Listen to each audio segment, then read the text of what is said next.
دین حق کی دعوت اور اس پر لبیک کہنے والوں سے متعلق اہل مکہ اس روز سے ہی باخبر تھے جس روز محمد مصطفیٰ صلی اللہ علیہ وآلہ وسلم نے اس پیغام کے پرچار کا آغاز کیا۔ اہل مکہ واقف تھے کہ اہل اسلام کا ایک گروہ پرورش پا رہا ہے، تاہم وہ اہل اسلام اور ان کی درسگاہ سے متعلق بالکل لا علم تھے۔ یہی وجہ تھی کہ جب آپ صلی اللہ علیہ وآلہ وسلم نے دعوت حق کا کھلے عام آغاز کیا تو یہ قریش کے لیے کوئی نئی بات نہ تھی، لیکن مسلمانوں کی ایک منظم جماعت نے انہیں حیران کر کے رکھ دیا۔ حضرت حمزہ رضی اللہ تعالیٰ عنہ اور حضرت عمر فاروق رضی اللہ تعالیٰ عنہ کا یکے بعد دیگرے ایمان لانا مسلمانوں کے لیے باعث تقویت بنا، جس کے بعد اللہ نے اپنا حکم نازل فرما دیا۔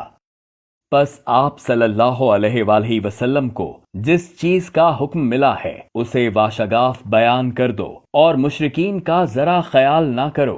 مذاق اڑانے کے لیے ہم آپ صلی اللہ علیہ وآلہ وسلم کی طرف سے کافی ہیں جو اللہ کے ساتھ دوسرے معبود ٹھہراتے ہیں، پس عنقریب انہیں ان کی باتوں کا انجام معلوم ہو جائے گا۔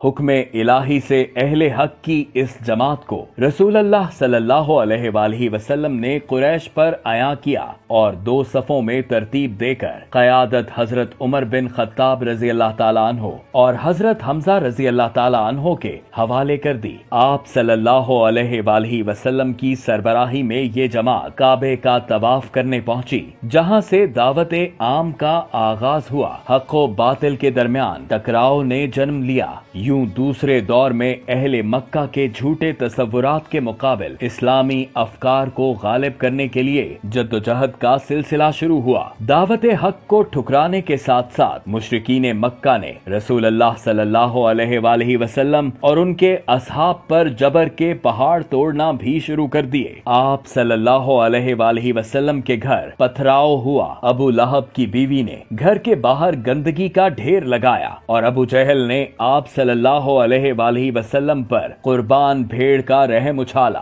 جسے آپ صلی اللہ علیہ وآلہ وسلم نے رب کی خوشنودی حاصل کرنے کے لیے برداشت کیا۔ اس ظلم نے آپ صلی اللہ علیہ وآلہ وسلم کے صبر اور دعوت کے عزم کو پختہ تر کر دیا۔ اپنے قبیلے کے لوگوں کو جھوٹے افکار کی طرف واپس لانے کے لیے کفار مکہ نے مسلمانوں کو سخت سے سخت سزائیں دیں۔ حضرت بلال رضی اللہ تعالیٰ عنہ کو تپتی ریت پر لٹا کر کفریہ کلمات کہنے کے لیے مجبور کیا گیا، لیکن انہوں نے اس ظلم کو خدائے وحدہ لا شریک کے لیے برداشت کرتے ہوئے کلمہ توحید بلند کیا۔ ایک مسلم خاتون کو کلمہ حق کی پاداش میں اتنی تکالیف پہنچائی گئیں کہ انہوں نے دین حق پر اپنی جان نچھاور کر دی۔ یہ ظلم صرف اس لیے تھا کہ انہوں نے آباء و اجداد کے من گھڑت تصورات کو رد کرتے ہوئے دعوت حق کا ساتھ دیا۔